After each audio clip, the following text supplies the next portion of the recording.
নমস্কার, নিউজ 18 বাংলায় আপনাদের স্বাগত। আপনাদের সঙ্গে রয়েছি আমি প্রিয়াঙ্কা। শুরু করছি আমার বাংলা। আর শুরুতেই যে খবর দেব, রাজ্যকে সমর্থন শুভেন্দু অধিকারীর।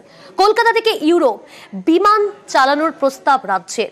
আজ বিধানসভায় রাজ্য সরকারের এই প্রস্তাব সমর্থন রাজ্যের বিরোধী দলনেতা শুভেন্দু অধিকারীর। শুধু তাই নয়, শুভেন্দু অধিকারী কথাও বললেন যে চন্দ্রিমা ভট্টাচার্যের নেতৃত্বে শাসক বিরোধী সমস্ত বিধায়করা একসাথে বিমান মন্ত্রীর কাছেও প্রস্তাব দিতে রাজি আছেন। খুব স্বাভাবিকভাবেই বিরোধী দলনেতাকে ধন্যবাদ জানান চন্দ্রিমা ভট্টাচার্য।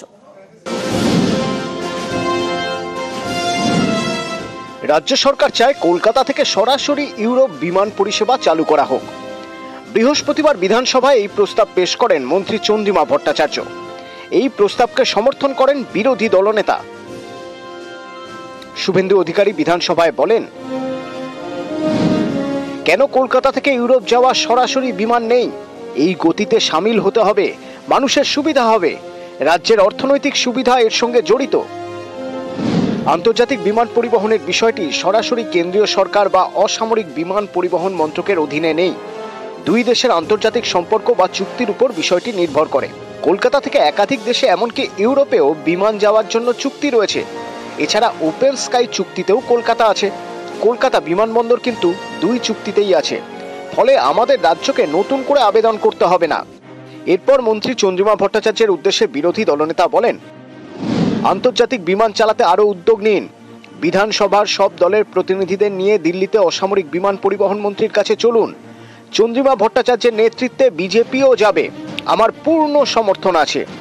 আজকের আলোচনা রাজনৈতিক নয়। আমি বিমান চড়ব আর আপনি চড়বেন না, তা হয় না। কোথাও আমাদের রাজনীতির উপরে উঠতে হবে। এর পাল্টা বিরোধী দলনেতাকে ধন্যবাদ জানান মন্ত্রী চন্দ্রিমা ভট্টাচার্য। বলেন, আমার হৃদয় থেকে বিরোধী দলনেতাকে ধন্যবাদ জানাচ্ছি। আমাকে আপনি অনেকবার মাননীয়া বলেছেন। এছাড়া এই প্রথম বিধানসভায় আমাদের প্রস্তাব মেনে নিয়েছেন। এই সময় চন্দ্রিমা ভট্টাচার্যকে থামিয়ে বিরোধী দলনেতা বলেন, বিধানসভায় রাজ্যের আনা প্রস্তাব আগেও মেনেছি। তখন চন্দ্রিমা বলেন, আমার ভালো লাগছে ধীরে ধীরে যুক্তরাষ্ট্রীয় কাঠামোর মাধুর্য আপনি বুঝতে পারছেন। এর আগে দেখা গেছে অনেক সময় আমরা বলেছি যে অনেক প্রস্তাবের প্রেক্ষিতে যে একসাথে যদি গিয়ে আমরা বলি আমাদের কেন্দ্রীয় বঞ্চনার কথা, যে যে জায়গাগুলোতে টাকা আমাদের পাওনা আছে অথচ দেওয়া হচ্ছে না, সেখানে তারা আমাদের সাথে সহমত হয়ে একসাথে যাওয়ার কথা বলেনি। কারণ এটা কিন্তু বাংলার ভালোর জন্য, বাংলার মানুষের টাকা, প্রাপ্য টাকা নিয়ে আসার জন্য। এখানে কোনো বিরোধী কিংবা সরকার পক্ষ এর মধ্যে কোনো বিরোধিতা থাকতে পারে না। এবারে দেখলাম যে উনি এটায় সহমত হয়েছেন। এই ক্ষেত্রেও দেখলাম যে বিরোধী দলনেতা বললেন যে তাদের পক্ষ থেকেও যাওয়া যেতে পারে। আবির ঘোষাল, নিউজ 18 বাংলা।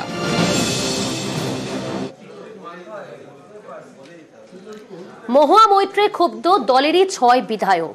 ক্ষুব্ধ হয়েছেন 6 বিধায়ক। শুধু তাই নয়, নালিশ জানিয়েছেন তারা দলনেত্রীকে। নদিয়ায় দল চালাতে অসহযোগিতা, এমনই অভিযোগ তার বিরুদ্ধে। তৃণমূল নেত্রীকে চিঠি নদিয়ার 6 তৃণমূল বিধায়কের। মহুয়ায় ক্ষুব্ধ দলেরই 6 বিধায়ক।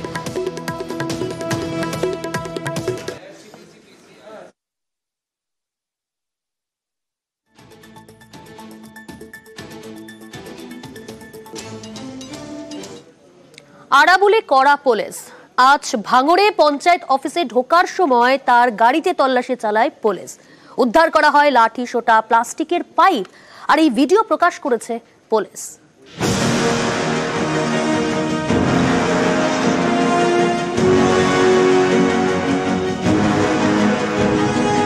আরাবুল শওকত দ্বন্দ্বে শীতেও গরম ভাঙড়। এরই মধ্যে বৃহস্পতিবার আরাবুল ইসলামের গাড়ি থেকে উদ্ধার লাঠি সোটা।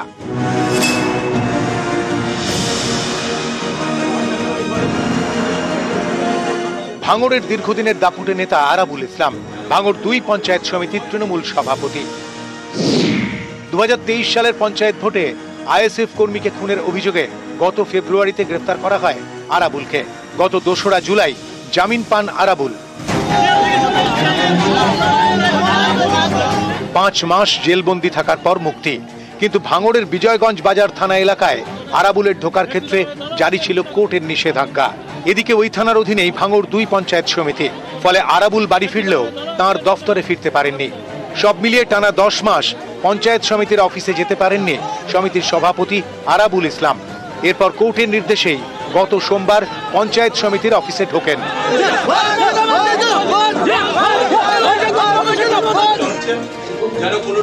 বৃহস্পতিবার সকালেও পঞ্চায়েত সমিতির অফিসে যান আরাবুল ইসলাম।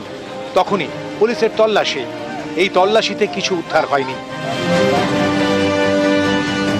এরপর অফিস চত্বরে ঢোকার পর ফের আরাবুলের গাড়িতে তল্লাশি চালায় উত্তর কাশীপুর থানার পুলিশ। তখন উদ্ধার হয় লাঠি সোটা, প্লাস্টিকের পাইপ। এর ভিডিও প্রকাশ করেছে পুলিশ। তাদের বক্তব্য, গাড়িতে কি কারণে লাঠি সোটা মজুদ ছিল তা খতিয়ে দেখা হচ্ছে। আরাবুলের সঙ্গে থাকা তৃণমূল কর্মী সমর্থকদের এদিন পঞ্চায়েত সমিতির অফিসের সামনে থেকে সরিয়ে দেয় পুলিশ।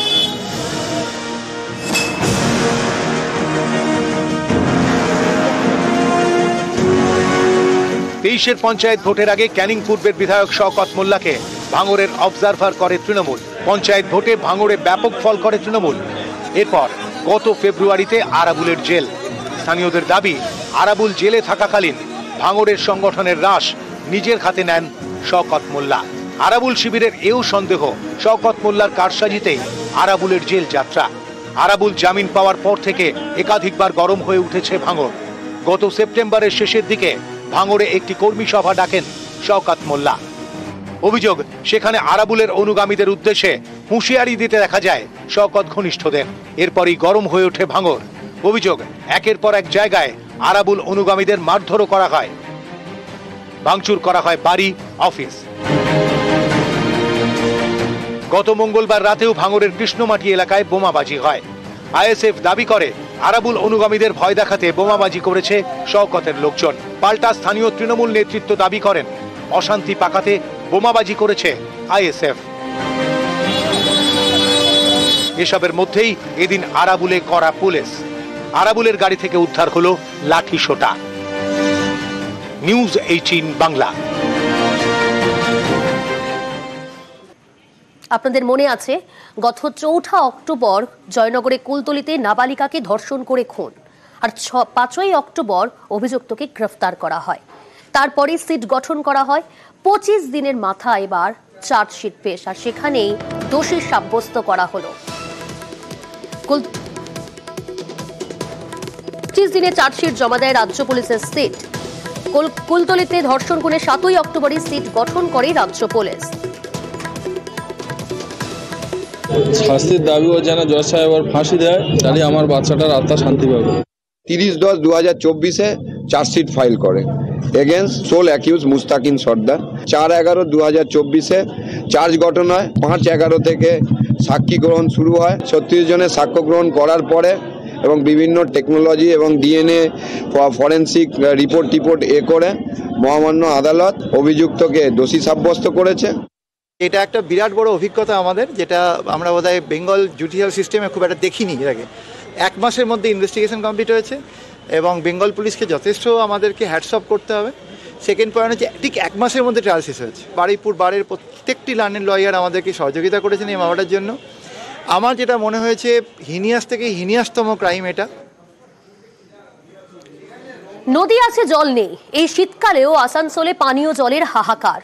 ডিভিসি কম জল ছাড়ার জন্য দামোদর শুকিয়ে কাঠ হয়ে গিয়েছে, আর যার জন্য সমস্যায় ভুগতে হচ্ছে 20 লক্ষ বাসিন্দাদের। ডিভিসি জল ছেড়েছে কম, দামোদর শুকিয়ে কাঠ। জল কষ্ট আসানসোলে। ট্যাঙ্কারের সাহায্যে জল সরবরাহ করে পরিস্থিতি সামাল দেওয়ার চেষ্টা করছে পুরসভা।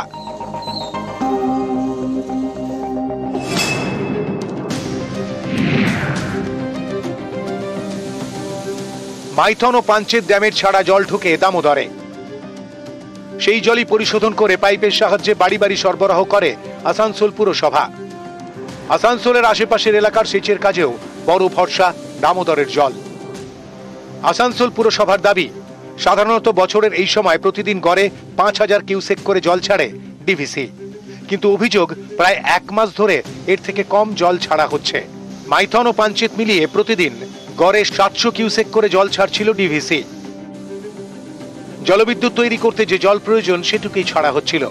এতেই আসানসোলে জলের সংকট দেখা দেয়। সমস্যা মেটাতে বারবার জল ছাড়ার পরিমাণ বাড়ানোর আবেদন করে আসানসোল পুরসভা। সেই মতো 700 কিউসেক থেকে বাড়িয়ে দিনে 1000 কিউসেক করে জল ছাড়তে শুরু করে ডিভিসি। কিন্তু এতে আসানসোলের জলের চাহিদা মিটছে না। জলকষ্টে ভুগতে হচ্ছে 20 লক্ষ বাসিন্দাকে। কারণ এই সময় ডিভিসি সাধারণত জল ছাড়ে দিনে 5000 কিউসেক, কিন্তু এবার ছাড়ছে 1000 কিউসেক করে। জলকষ্ট মেটাতে ময়দানে নামতে হয়েছে আসানসোল পুরসভাকে। তারা 105টি ওয়ার্ডে ট্যাঙ্কারে করে পানীয় জল সরবরাহ করছে।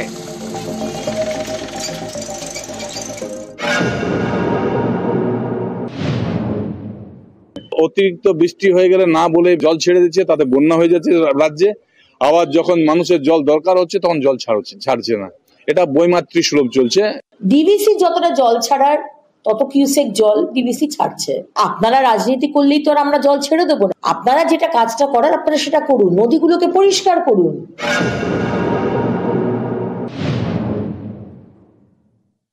जितना नॉन मानसून पे पानी छोड़ा जाता है उससे अधिक पानी जा रहा है रिवर में, मैंने डैम के थ्रू। और अगर यही मैंने रेट रहेगा तो आपको मार्च के बाद पानी नहीं मिलेगा पीने के लिए। तो हमको तो जून तक चलाना है। अगर हम ज्यादा पानी छोड़ेंगे तो बोरो तो खैर इस बार होगा ही नहीं, नॉर्मल इरिगेशन रबी के लिए पानी मिलना मुश्किल हो जाएगा। আসানসোল থেকে দীপক শর্মা, নিউজ 18 বাংলা। নদীর পাড় চুরি। উত্তর 24 পরগনা হাড়োয়ায় বিদ্যাধরী নদীর পাড় চুরি করে কংক্রিটের জঙ্গল। কিন্তু কার মদতে এই নদীর পাড় চুরি করা হচ্ছে, এ নিয়ে কিন্তু তরজা তুঙ্গে।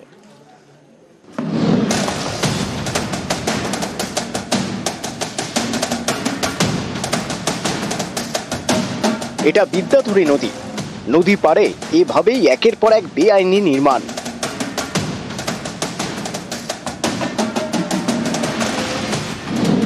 নদীর পাড়ে একের পর এক নির্মাণ, কখনো দোকান, কখনো বাড়ি।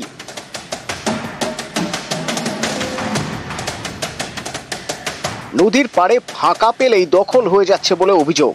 তারপর নির্মাণ। দখল তো হচ্ছে, অনেকদিন আগের থেকে হয়ে গেছে দখল। কেউ কিছু বলে না। তা কে কাকে বলবে, কারোর কিছু বলার ক্ষমতা নেই। নদী দখল করে তো মনে হচ্ছে নদীর পাড় দখল করেই বসে আছে সবাই। যে নদীর ভিতরে যে দখল করে কেউ করেনি, যা করেছে সব নদীর পাড়ে, ইরিগেশনের মধ্যে আছে। ইরিগেশনের মধ্যে কতগুলো বাড়ি রয়েছে? 30 ঘরেরও বেশি আছে। উত্তর 24 পরগনার হাড়োয়া থেকে সন্দেশখালী ঢুকে বিদ্যাধরী। সন্দেশখালীতে রায়মঙ্গল নদীতে মেশে। বিদ্যাধরীর গতিপথে পড়ে হাড়োয়ার মাদারতলা কেন্দুয়া বাজার। এখানে নদীর পাড় দখল হয়ে গিয়েছে, তৈরি হয়েছে বেআইনি নির্মাণ। ফলে এখানে নদী হয়ে গিয়েছে সরু। বিদ্যাধরীকে যদি সুরক্ষিত রাখতে না পারি তাহলে কিন্তু এই সমস্ত অঞ্চলের অর্থনীতি ভেঙে পড়বে, সাধারণ মানুষ জীবিকাহীন হয়ে পড়বে। ব্লক প্রশাসনের কাছে বিনীত আবেদন, বিদ্যাধরীর পাড়ে যে সমস্ত অবৈধ নির্মাণ গড়ে উঠছে সেগুলো অবিলম্বে বন্ধ হওয়া প্রয়োজন।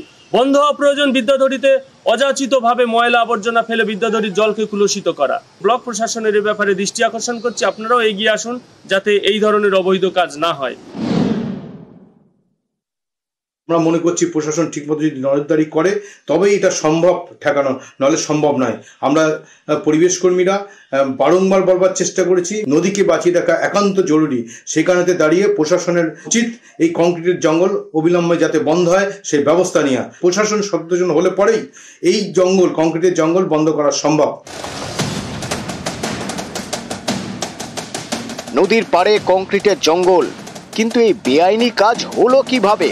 কিভাবে নদীর পাড় দখল হয়ে যাচ্ছে, এ নিয়ে তরজা তুঙ্গে। এই দখলদারিটা তো আমাদের আমলে না, এটা 25-30 বছর আগেই সাধারণ মানুষ দখল করে কেউ ঝুপড়ি কেউ বাড়ি বানিয়েও রেখেছেন।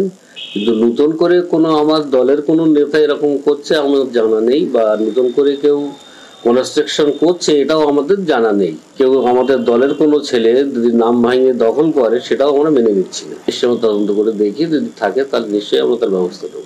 যখন চুরি করে বার হয়ে যায় তখন সমস্যা হয় না, যখন ধরা পড়ে তখন বলে আগে হতো। আজকের এই সরকারের এইটুকু যদি নীতি আদর্শ বা এইটুকু যদি লজ্জাবোধ থাকতো তাহলে এই বাম আমলের উপমার আনতো না। জিয়াউল আলম, নিউজ 18 বাংলা।